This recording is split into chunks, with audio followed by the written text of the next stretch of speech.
तर उपमुख्यमंत्री देवेंद्र फडणवीस गुरुवारी अर्थसंकल्प मांडणार आहेत आणि देवेंद्र फडणवीस हे पहिल्यांदाच अर्थसंकल्प मांडणार असल्यानं सगळ्यांचं लक्ष त्याकडे लागून आहे। अर्थसंकल्पाच्या आधी सूचना पाठवण्याचं आवाहन देवेंद्र फडणवीस यांनी केलेलं होतं आणि त्या आवाहनाला राज्यभरातून प्रचंड प्रतिसाद मिळाला होता।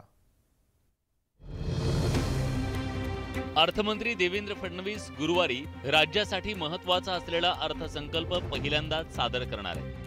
त्याआधी बुधवारी विधानसभा आणि विधान परिषदेत आर्थिक सर्वेक्षण अहवाल सादर करण्यात आला। या अहवालात राज्याचा विकास दर हा 6.8% राहणार असल्याचा अंदाज नमूद करण्यात आला, तर देशाचा विकास दर 7% राहण्याचा अंदाज वर्तवण्यात आलाय। मात्र यंदाचा अर्थसंकल्प आधीपेक्षा बराच वेगळा असणार आहे। अर्थसंकल्पाच्या आधी सूचना आणि सल्ले मागवण्यात आले होते। देवेंद्र फडणवीसांनी केलेल्या आवाहनाला प्रचंड प्रतिसाद मिळाला होता। तब्बल 35,000 नागरिकांनी त्यांच्या सूचना सरकारपर्यंत पोहोचवल्या। त्यामुळे यंदाच्या अर्थसंकल्पात सर्वसामान्यांच्या सूचनांचं प्रतिबिंब दिसणार हे स्पष्ट होत आहे।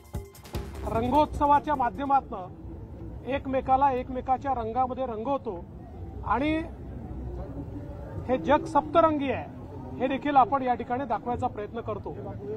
त्यामुळे निश्चितपणे जसे होळीचे विविध रंग आहेत तसे आमच्या बजेटचे वेगवेगळे रंग आपल्याला पाहायला मिळतील आणि सर्वसमावेशक अशा प्रकारचा अर्थसंकल्प आपल्याला पाहायला मिळेल।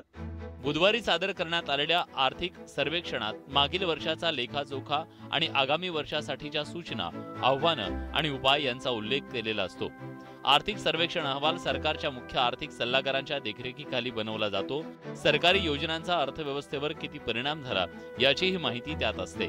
आता आर्थिक सर्वेक्षणानंतर सगळ्यांचं लक्ष गुरुवारच्या अर्थसंकल्पावर केंद्रित झालंय। राज्याच्या विकासाला गती देणारा अर्थसंकल्प सामान्यांना काय देणार याची उत्सुकता निर्माण झाली आहे। Bureau report, news 18 Lokmat.